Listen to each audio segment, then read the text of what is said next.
have a tie-up with a retina specialist in the vicinity who is able to give you the diagnosis, who is able to give you the treatment, who is able to monitor diabetes with you all. Because until and unless that happens, diabetes and glaucoma assessment, it becomes so much easier this way. Just by taking a scan, sending the picture, you are able to manage, or you are able to at least detect and diagnose. Most of the time your health, your symptoms and signs of patients keeps a lot. Patients asking, giving you the full history about I have diabetes in my family. There's so many symptoms of diabetes which you can read out. But again, asking every patient whom you suspect to check his HbA1c levels, asking for his fasting, asking for his random test, can give you accurate understanding or accurate analysis of diabetes. So, what I would recommend is medical, because the image of optometry has now, there's a time for optometry image to change from vision provider to a medical optometry. And that is what has to come from optometry institutions and for every optometrist. The image which you had carried so far will not take you long. So you have to change your image now and start looking into these two diseases with great depth. I want to tell you about this new app which is very interesting, which many of you may not have heard about it. It's an app called IDXDR. What does it do is, you upload your picture of retina to the cloud. This app is approved by FDA, by the way. It's very, like, the FDA doesn't approve any app, until they have done proper clinical trial, proper understanding of that. So, the image is put on the cloud. Within a minute, the information comes whether the quality of the picture is good or not.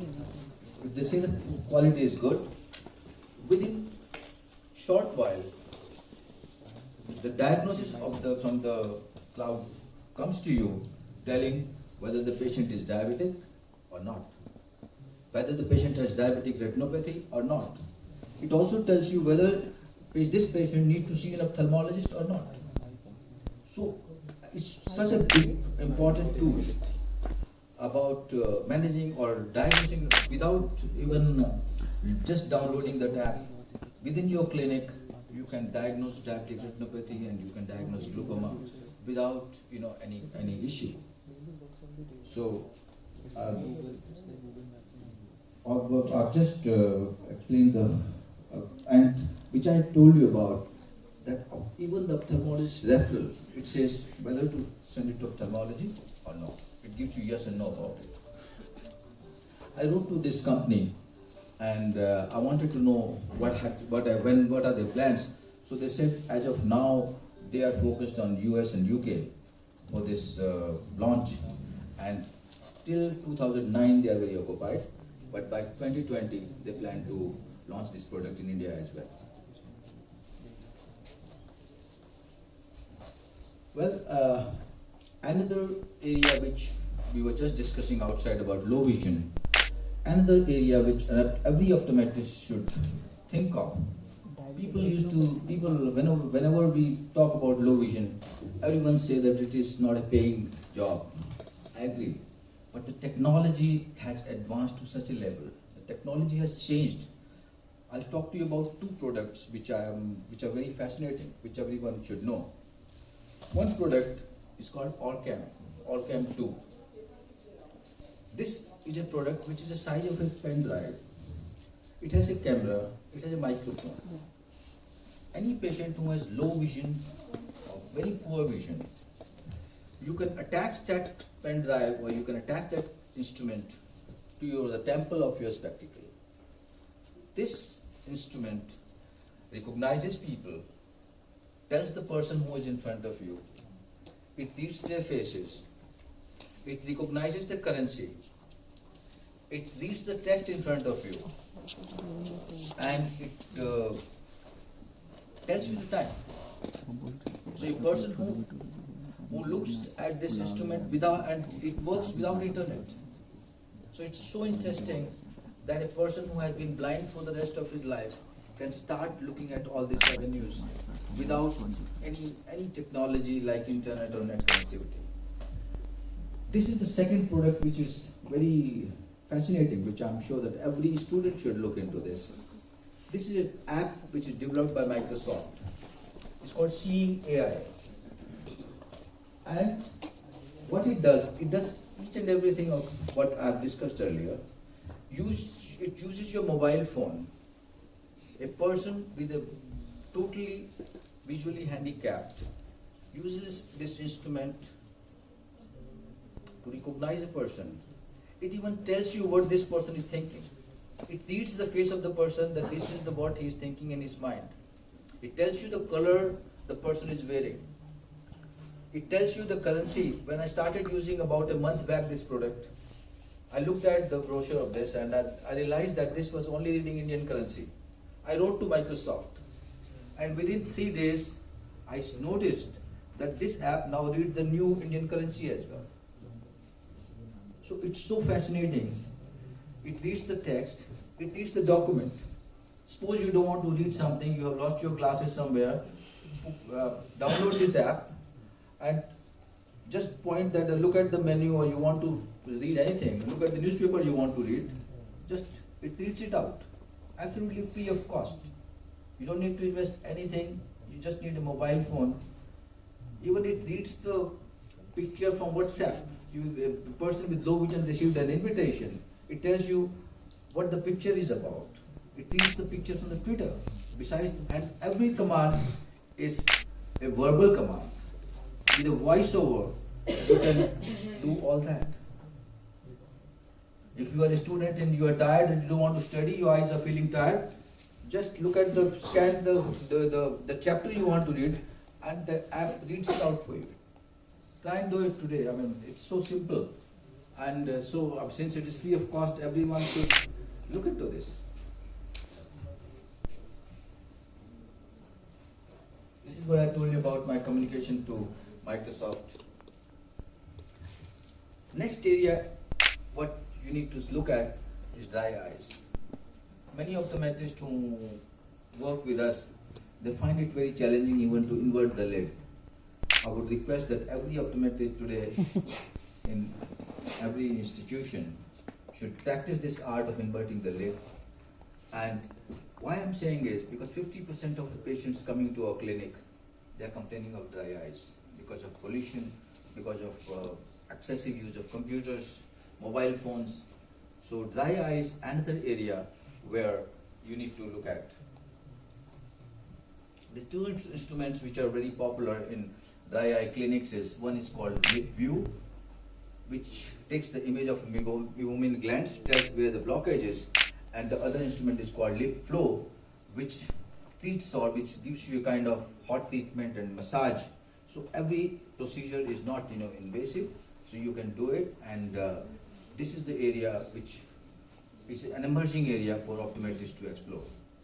Then this is a new device by Allergan they have launched called two-tier. What they do, there are two electrodes you put into your nose, not your nose, but the patient's nose, and it stimulates because of nasal stimulation, it stimulates the meibomian glands and secretes the lacrimal fluid, or you can say the tears. So two-tier is an inexpensive it's not expensive product. So the other two are expensive for your clinic, but this is a good product to look at from the eyes perspective. So first I told you about the diabetic and glaucoma. Then the next step was about looking at the low vision. Third was dry eyes. Fourth is specialty contact lenses.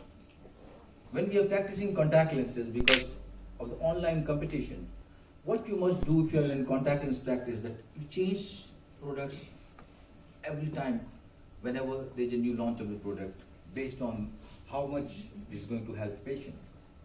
So follow the latest trend, and what I've seen is that the trend is towards daily disposable contact lenses. That is the fastest growing segment. But what happens when they see a product which is fastest growing, the companies, online companies, they launch products like Bubble Lens, which is a very,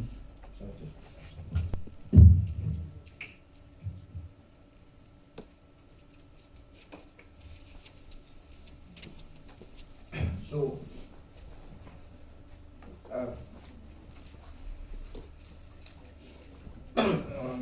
you need to look into the ortho K, rose K, and the myopia control. I was seeing some brochures lying here. So, use of progressive contact lenses in myopia control. So, this is because of the further growth of myopia in this region or in the whole world. One myopia control is going to be very big area for optometrists to look into this. Well, not my topic of interest, but another area which many optometrists can look into this is squint, amblyopia, and vision therapy. Artificial eyes and prosthetic clinics. This is done by a good friend of mine called I'm sure all of you know him. Kuldeep is an excellent person in prosthesis. So it's not just one person. We need to see many other optometrists looking into this area of optometry as well.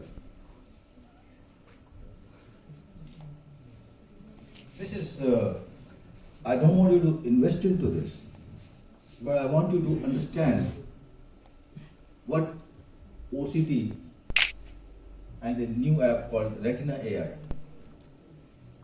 does.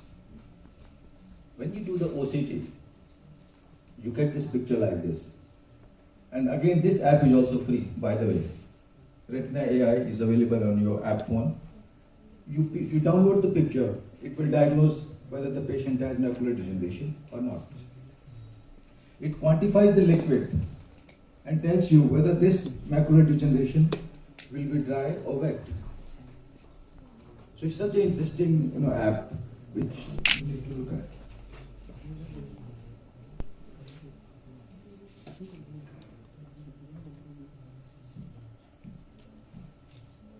Yeah, this is what I told you about Retina AI.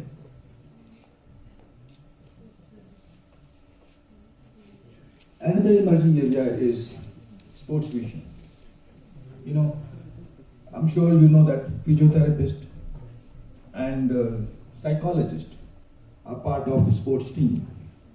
So we want optometry to be coming into the sports locker rooms, because sports vision, it enhances the visual performance, it enhances the reflexes, and gives the boost of, trains and teaches athletes to improve their visual efficiency. So it helps really, and this is another area for optometrists to look into this.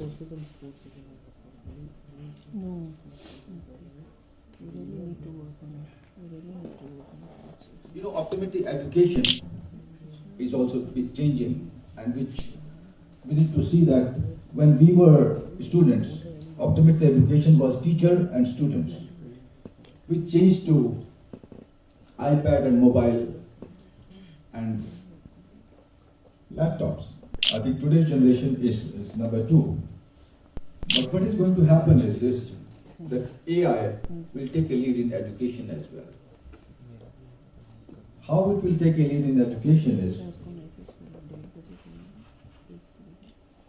these are 2 companies which I want you to know about. It's Content Technologies and Just the Facts. What these 2 companies are doing is, they go to the libraries and they scan their computer or the software, reads all their books and journals, and gives you the result of those about the research or the area you may be interested in. This is the largest publishing house online in the higher education. So technology is going to not be limited to what we see today. You are sitting in your office one day, you want to know the latest information, not reading 100 journals about it, but just the synopsis is, the facts about the information. You can just look into these 2 technologies, and they are going to be this is going to be the way the optometry education in future will take place. I know, I'm not sure how many of you know, but there are virtual nurses available today. NHS has launched a virtual nurse. There are virtual health assistants available, which tells the patient how the person is feeling today. It reports it to the doctor. It tells the person that this is the time to take medication. It tells the person whether he should go for a morning walk or not. So these are the facilities, these are the virtual health options available. There is a research going on about virtual optometry assistant as well. And I'm sure in near future, the classes which you will be taking in your optometry schools will be taken by optometry faculty assistants. You know, there are many doctors who have replaced their receptionist by putting kiosks. Patient comes to them just the way you collect your boarding pass at the airport. You go to a doctor's clinic, there is nobody there. You put your name, you put your details, the person will tell you when the next turn will be, and they are eliminating those areas which are, or those professions which are doing predictable jobs, which they have pattern in their jobs. So these are the technology which will come to optometry in very soon.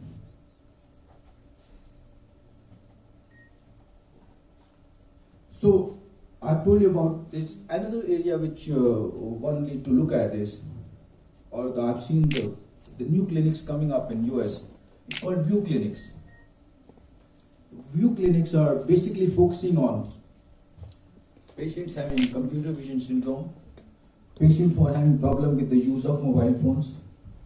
View stands for vision improvement in environment and work conditions, whereby their focus is only on patients having problem with the use of electronic devices. So these 8 or 9 areas which I have told you, these are the optometry speciality which optometry has to branch out. And why they need to branch out is because of the following, my 7-8 predictions which I have for future, which I want to share it with you. You know, the eye exam, normal eye exam will just grow at the same pace as the population is growing, or the aging population. But the medical optometry, the need for diabetic, need for glaucoma investigations will increase 3 times. There will be more need of medical optometry, 3 times more than the comprehensive eye exams. Number 3rd point which I want to tell you is that this eye care industry as such is not prone to recession, but spectacles and sunglasses and contact lenses you will find difficult to sell at the good price. There will be a lot of competition because of many factors which I've told you about. So optometrists must have additional speciality with him. They must add at least 2 of those specialty which we talked about, and then you will find that the optometry clinic can survive independently. If you just stay with simple prescription of glasses and contact lenses, I'm sure those practices are going to die very soon in the near future. One more point I want to tell you is this, that because of this developments, there is going to be more collaborations in ophthalmology and optometry. There are going to be more optometry and ophthalmology joint ventures coming in future, which we have not seen in past. Optometry has to adopt telemedicine, and what I said is about AI, artificial intelligence, into their practice. Because if they don't do that, because of the onslaught of the technology, we are going to be left behind. So we must adopt telemedicine, whichever way we are doing here, by collaborating with other ophthalmologists, or by looking into the low vision rehabilitation using various devices, various latest applications. So this is very important. And One more thing I want to tell you about is the future demand of eye care industry will be met by optometrists. Because ophthalmologists are not going to grow that fast. The number of medical colleges are not going to grow at a faster pace. So most of the growth in eye care industry as a service provider will come from optometry. Now, optometry is a responsible profession. So you have a responsibility towards your patient to provide an accessible, affordable, and a satisfactory eye care. So I would request that every optometrist today looks into a responsible role and looks at the future, not just looking at what we have been doing so far, but by changing the way what we have done so far, by advancing our role, following the law of the land as applicable. Making sure that we learn what we are here for today, and this has to be the way of your life. And thank you for being part of the journey which I shared with you. And thank you. Thank you so much. I think we were all spellbound. And I'm lucky that I have passed that generation, because there is a lot of challenge which is coming in for the young ones. And we are grateful you brought in these points which are really very important for you to understand. So it's not just those 4 core subjects that you pass in your life, you have to grow in. And as he said, that now optometry has to move with ophthalmology. May I invite Dr. Sumit Grover on the stage, because this is a moment where optometry and ophthalmology will acknowledge. And thank you, Dr. Sumit. Can you just do the honors, Mr. Ajeet?